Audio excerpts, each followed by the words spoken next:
Buenas a todos, ¿cómo están? Espero que bien. Hoy te vengo a traer otra parte de 6 historias de terror. Ponte cómodo o cómoda, porque vamos a empezar. Hace un tiempo, una amiga mía y yo decidimos hacer espiritismo por primera vez, ya que nunca antes nos habíamos atrevido a hacerlo. Llamamos a otras 2 amigas para que nos acompañaran, ya que a mí me habían dicho que probablemente con solo 2 personas sería más difícil que pasara algo. Nos costó trabajo convencerlas, pero al final cedieron. Lo preparamos todo y, un poco asustadas, comenzamos a hacer la ouija. Durante la sesión, una de las compañeras a las que habíamos llamado dijo: "Yo me voy de aquí, menuda tontería esta de la ouija". Nosotras nos asustamos un poco y decidimos dejarlo para otro momento. Al cabo de unos días, la compañera que se había ido me llamó aterrorizada, diciéndome que, de camino a casa después de haber ido a estudiar a la biblioteca, al pasar por delante de una casa en ruinas que hay cerca de su hogar, una niña vestida de blanco le había pedido que jugara con ella. Mi amiga le dijo que no podía ya que tenía prisa por llegar a su casa, y acto seguido, la niña comenzó a llorar con lágrimas de sangre. Mi amiga salió de allí corriendo y al llegar a casa fue cuando me llamó. Hasta ahí fue lo que me contó mi amiga. En un principio me lo tomé a broma, pero algo me hacía pensar que mi amiga hablaba muy en serio. En mi habitación comencé a darle vueltas al asunto y me acordé del día en que habíamos hecho espiritismo y de las malas maneras con las que mi amiga se había retirado. Pensé que no tendría nada que ver y me dormí. Al día siguiente esa misma amiga me llamó porque iba a quedarse sola en casa estudiando y tenía miedo, así que decidí acompañarla ya que yo tenía también que estudiar. Cogí un autobús y, ya en su casa, nos pusimos a estudiar. De repente, oímos a nuestra espalda un ruido como de arañazos. Las 2 miramos y comprobamos horrorizadas que la niña que ella me había descrito estaba sentada sobre la cama de mi amiga, arañando la pared.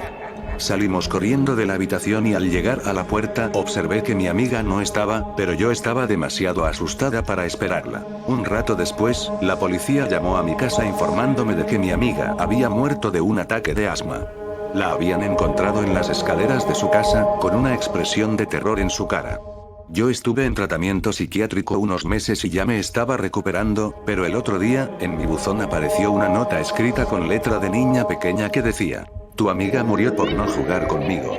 Tengo una muñeca nueva". Yo creo que es una broma, ya que nuestra historia se ha hecho bastante popular en el pueblo, pero por otra parte tengo miedo vendrá a por mí. Daisy Clark había estado en coma durante más de un mes, cuando el médico dijo que finalmente había muerto. Fue enterrada en un fresco día de verano en un pequeño cementerio a 1,5 kilómetros de su casa. "Que descanse siempre en paz", dijo su marido. Pero no lo hizo. A última hora de la noche, un ladrón de tumbas con una pala y una linterna comenzó a desenterrarla. Como la tierra seguía estando suelta, llegó rápidamente al ataúd y lo abrió. Su presentimiento era cierto. Daisy había sido enterrada portando 2 valiosos anillos, un anillo de bodas con un diamante y un anillo con un rubí que brillaba como si estuviera vivo. El ladrón se arrodilló y extendió sus manos dentro del ataúd para arrebatar los anillos, pero estaban totalmente adheridos a sus dedos. Así que decidió que la única manera de hacerse con ellos era cortando los dedos con un cuchillo. Pero cuando cortó el dedo con la alianza, este comenzó a sangrar, y Daisy Clark comenzó a moverse. De repente, ella se sentó. Aterrorizado, el ladrón se puso en pie. Golpeó accidentalmente la linterna y la luz se apagó. Podía oír a Daisy salir de su tumba. Al pasar junto a él en la oscuridad, el ladrón se quedó allí congelado de miedo, aferrando el cuchillo con la mano. Cuando Daisy lo vio, se cubrió con su sudario y le preguntó: "¿Quién eres?". Al escuchar hablar al cadáver, el ladrón de tumbas corrió. Daisy se encogió de hombros y siguió caminando, y no miró hacia atrás ni una sola vez. Pero llevado por su temor y confusión, el ladrón huyó en la dirección equivocada. Se lanzó de cabeza en la tumba aún abierta, cayó sobre el cuchillo que llevaba en su mano y él mismo se apuñaló. Mientras Daisy caminaba hacia su hogar, el ladrón se desangró hasta morir. Lo que me dispongo a relatar es absolutamente verídico y relativamente reciente, me ocurrió a mí hace aproximadamente 6 meses. A mí el mundo del espiritismo, las psicofonías y demás me produce mucha curiosidad, pero a la vez me asusta. Un compañero de clase me proporcionó un CD que tenía grabadas algunas psicofonías. Mi hermano me propuso llevarme un portátil para escuchar el CD mientras se duchaba, y así lo hicimos. Antes de escuchar la primera psicofonía, una voz presentaba el CD y hacía una advertencia: nunca lo escuchen a oscuras. En ese momento, para asustar a mi hermano, apagué la luz del cuarto de baño y él gritó: enciende la luz. Cuando la encendí, el disco ya no sonaba. Alguien le había dado al stop. Yo no fui, de eso estoy seguro, porque tenía el dedo en el interruptor de la luz, y mi hermano tampoco. Estaba dentro de la bañera y a más de 2 metros del portátil. ¿Quién apagó las psicofonías? No lo sé, y no estoy seguro de querer saberlo. Una niña de 7 años se había quedado con su abuela en su pequeño piso porque sus padres se habían ido al cine. Todo fue normal, cenaron y se rieron un rato charlando juntas. A las 10 de la noche, la abuela se puso a hacer labores de costura, y la niña se puso a ver la tele, pero de repente a la abuela le entró una sed increíble, y le dijo a su nieta si le podía traer un vaso de agua. Está oscuro, dijo la niña. No temas, sigue el pasillo, que justo al lado de la puerta del baño hay un interruptor. La niña se decidió, y al entrar al pasillo no veía nada porque estaba muy oscuro, por lo que se arrimó a una pared, y fue palpando y tanteando a ciegas en busca de un interruptor. Al seguir andando y llegar al marco de la puerta del baño, se paró y siguió tanteando, y de repente notó como una mano huesuda intentaba arrastrarla a la oscuridad del baño. La niña logró apartarse y fue llorando a su abuela. Desde entonces, la niña está en tratamiento psicológico. ¿Qué pasó, si solo estaban ellas dos en la casa y la abuela estaba en el salón cosiendo? Un hombre llamado Joseph Blackwell llegó de un viaje de negocios. Se hospedó en la gran casa que unos amigos poseían en las afueras de la ciudad. Esa noche pasaron un buen rato conversando y rememorando viejos tiempos. Pero cuando Blackwell fue a la cama, comenzó a dar vueltas y no era capaz de dormir. En un momento de la noche, oyó un coche llegar a la entrada de la casa.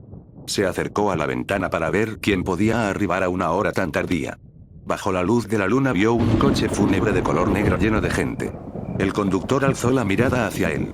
Cuando Blackwell vio su extraño y espantoso rostro, se estremeció. El conductor le dijo: hay sitio para uno más. Entonces el conductor esperó 1 o 2 minutos, y se retiró. Por la mañana, Blackwell les contó a sus amigos lo que había pasado.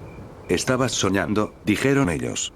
«Eso debe haber sido», repuso él, pero no parecía un sueño.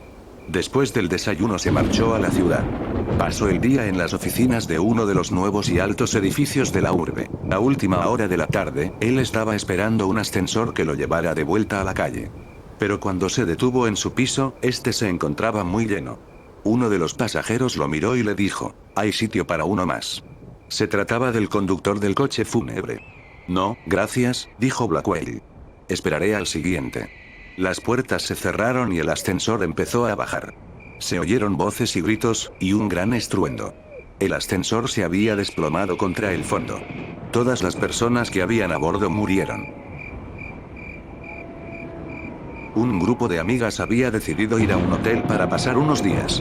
Se registraron en el hotel y subieron a su habitación a dejar el equipaje, pero notaron un olor peculiar, como si se les hubiera olvidado sacar la basura o no hubieran tirado de la cadena del váter.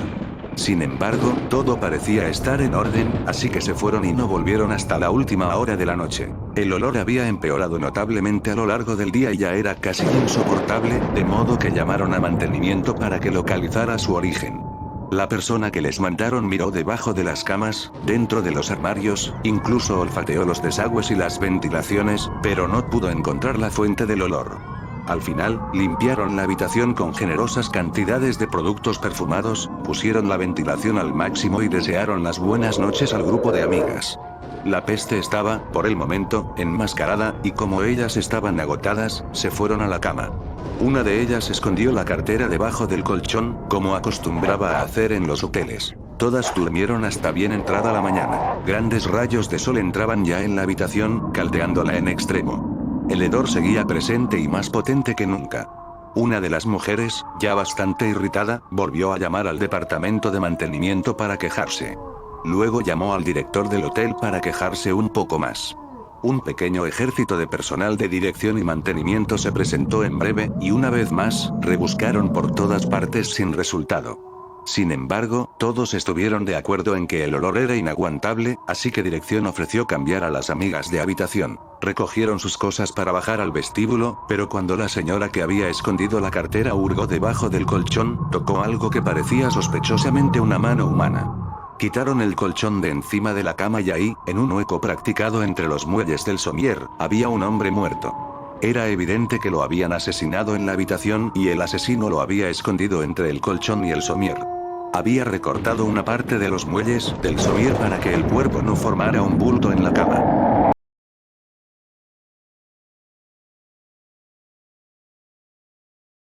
Ted Martin y Sam Miller eran buenos amigos. Ambos pasaban mucho tiempo juntos. En esa noche en particular estaban sentados sobre una valla cerca de la oficina de correos hablando sobre nada en particular. Había un campo de nabos enfrente de la carretera. De repente vieron algo arrastrarse fuera del campo y ponerse en pie. Parecía un hombre, pero en la oscuridad resultaba difícil saberlo a ciencia cierta. Luego desapareció. Pero pronto apareció de nuevo. Se acercó hasta la mitad de la carretera, en ese momento se dio la vuelta y regresó al campo. Después salió por tercera vez y se dirigió hacia ellos. Llegados a ese punto, Ted y Sam sentían miedo y comenzaron a correr. Pero cuando finalmente se detuvieron, pensaron que se estaban comportando como unos bobos. No estaban seguros de lo que les había asustado. Por lo que decidieron volver y comprobarlo. Lo vieron muy pronto, porque venía a su encuentro. Llevaba puestos unos pantalones negros, camisa blanca y tirantes oscuros. Sam dijo, intentaré tocarlo. De ese modo sabremos si es real. Se acercó y escudriñó su rostro. Tenía unos ojos brillantes y maliciosos profundamente hundidos en su cabeza. Parecía un esqueleto. Ted echó una mirada y gritó, y de nuevo él y Sam corrieron, pero esta vez el esqueleto los siguió. Cuando llegaron a casa de Ted, permanecieron frente a la puerta y lo observaron. Se quedó un momento en el camino y luego desapareció. Un año más tarde Ted enfermó y murió. En sus últimos momentos, Sam se quedó con él todas las noches. La noche en que Ted murió, Sam dijo que su aspecto era exactamente igual al del esqueleto.